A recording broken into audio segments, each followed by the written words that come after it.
Democratic National Committee, Ken Martin.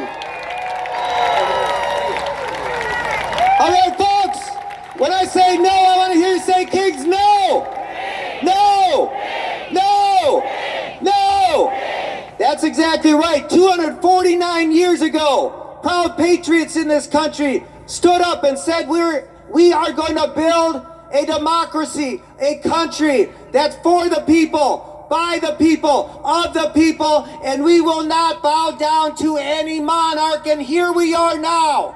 Here we are now 249 years later with that orange monster in the White House expecting people in this country to bend a knee, to bow down, to kiss his ring, and to kiss his ass, and we say, hell no!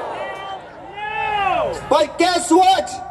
You got a guy running for governor here who's decided to, just the other day, give Donald Trump an A rating. You see, when he could actually stand up and fight for New Jerseyans, when he could actually stand up and represent the people of this state, he's decided to kiss Donald Trump's ring. He's decided to bend a knee. Exactly what Donald Trump wants. You see, we got a fighter right here in New Jersey. We got someone who's rolling up her sleeves and going to put New Jerseyans first, not Washington, D.C., and that's Mikey Sherrill.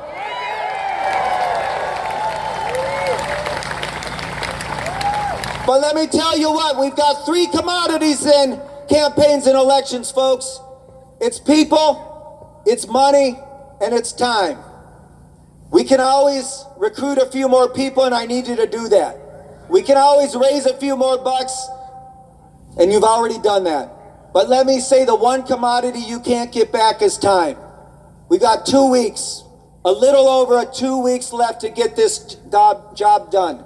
A little over 2 weeks to make sure that we have a fighter, a champion for New Jersey's in Trenton.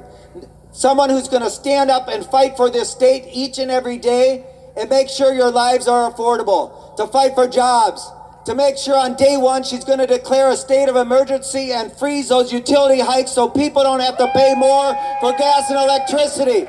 You see, people are struggling in this country right now.